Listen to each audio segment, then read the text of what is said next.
if you do doubt your courage, or your strength come no further, for death awaits you all with nasty big pointy teeth.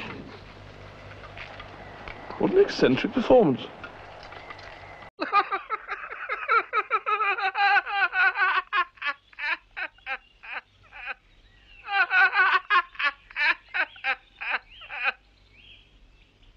And now for something completely different.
I grew up to study the brain because I have a brother who has been diagnosed with a brain disorder, schizophrenia. On the morning of the stroke, I woke up to a pounding pain behind my left eye.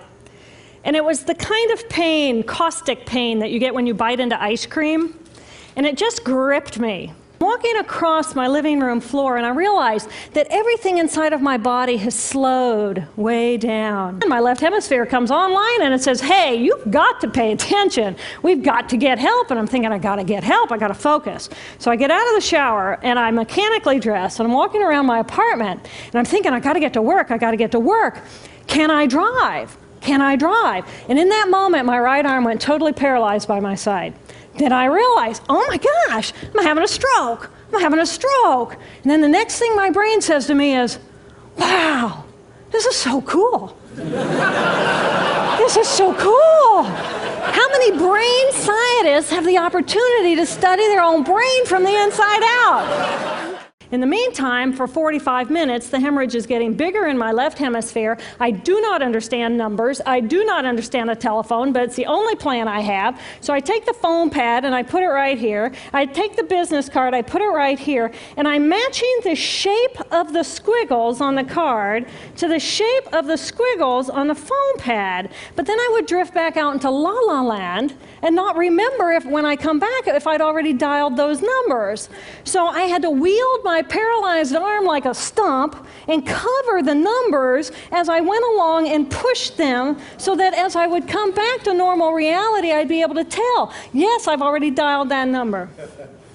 Eventually, the whole number gets dialed, and I'm listening to the phone, and my colleague picks up the phone and he says to me, and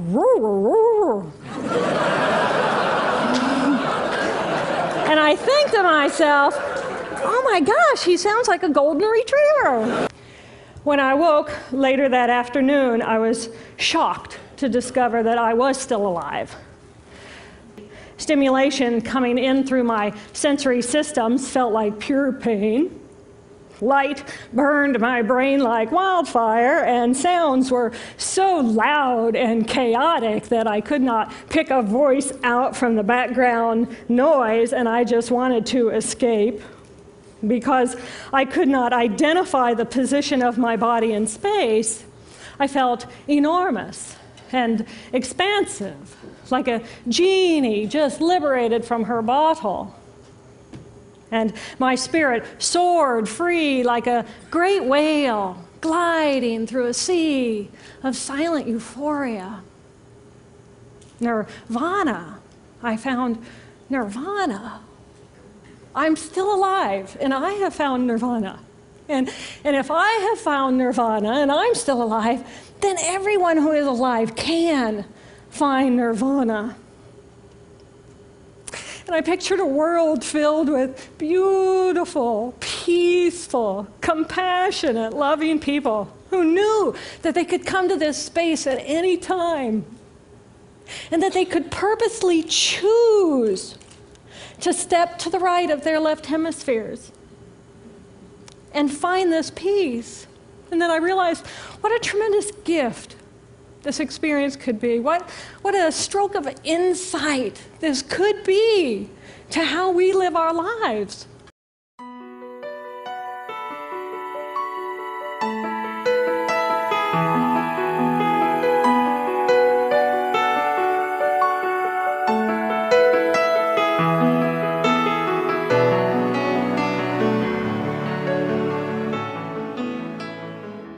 Murray Schiskow, who has been my dear friend for over 30 years, kicked off Tootsie with the thought of how would you be different if you had been born a woman? His question was different. If you were born a woman, how would you be different? When we got to that point and looked at it on screen, I was shocked that I wasn't more attractive. And I said, now you have me looking like a woman, now make me a beautiful woman. Because I thought I should be beautiful. If I was going to be a woman, I would want to be as beautiful as possible. And they said to me, that's as good as it gets. That's as beautiful as we can get you, Charlie. And it was at that moment that I had an epiphany, and I went home and started crying. Talking to my wife, and I said, I have to make this picture. And she said, why? And I said, because I think I'm an interesting woman when I look at myself on screen. And I know that if I met myself at a party, I would never talk to that character because she doesn't fulfill physically the demands that we're brought up to think women have to have in order for us to ask them out. She says, what are you saying? And I said, there's too many interesting women I have not had the experience to know in this life because I have been brainwashed. And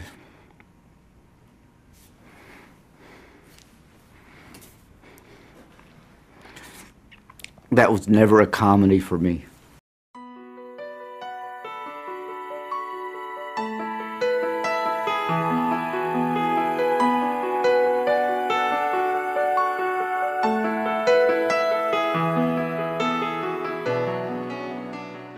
So I grew up in New York City, between Harlem and the Bronx.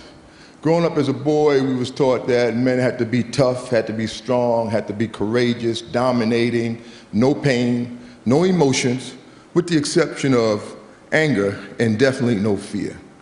That men are in charge, which means women are not. That men lead, and you should just follow and just do what we say. That men are superior, women are inferior. That men are strong, women are weak. That women are of less value, property of men, and objects, particularly sexual objects. I've later come to know that to be the collective socialization of men. It took me back to a time when I was about 12 years old. I grew up in tenement buildings, you know, in the inner city, and at this time we're living in the Bronx. And in the building next to where I lived, there was a guy named Johnny. He was about 16 years old, and we were all about 12 years old, younger guys, and he was hanging out with all us younger guys. And this guy, he was up to a lot of no good. He was the kind of kid where parents would have to wonder, what is this 16-year-old boy doing with these 12-year-old boys? But I gotta tell you, we young guys, we looked up to this dude, man. He was cool, he was fine. That's what his sister said, he was fine, right? He was having sex, You know, we all looked up to him. So one day I'm out in front of the house doing something, just playing around, doing something, I don't know what. He looks out his window, he calls me upstairs. He said, "Hey, Amp," they called me Anthony growing up as a kid. "Hey, Anthony, come on upstairs." He told me go in his room. I go in his room, on his bed is a girl from the neighborhood named Sheila. She's 16 years old, she's nude. She is what I know today to be mentally ill, higher functioning at times than others. We had a whole choice worth, inappropriate names for her. Anyway, Johnny had just gotten through having sex with her. Well, he actually raped her, but he would say he had sex with her because while Sheila never said no, she also never said yes. So he was offering me the opportunity to do the same. So when I go in the room, I close the door. Folks, I'm petrified. I stand with my back to the door so Johnny can't bust in the room and see that I'm not doing anything. And I stand there long enough that I could have actually done something. So now I'm no longer trying to figure out what I'm going to do. I'm trying to figure out how I'm going to get out of this room. So in my 12 years of wisdom, I zip my pants down, I walk out into the living room, and lo and behold to me, while I was in the room with Sheila, Johnny was back at the window calling guys up. So now it's a living room full of guys, like the waiting room in the doctor's office. And they asked me, how was it? And I say to them, it was good. And I zip my pants up in front of them, and I head for the door. Now, I say this all with remorse, and I was feeling a tremendous amount of remorse at that time, but I was conflicting, because while I was feeling remorse, I was excited, because I didn't get caught, but I knew I felt bad about what was happening. We have to come to understand that less value, property, and objectification is the foundation, and the violence can't happen without it. So we're very much a part of the solution as well as the problem. The Centers for Disease Control says that men's violence against women is at epidemic proportions. It's the #1 health concern for women in this country and abroad. So quickly, I'd like to just say, this is my love of my life, my daughter Jade.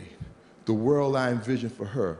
How do I want men to be acting and behaving? I need you on board. I need you with me. My liberation as a man is tied to your liberation as a woman.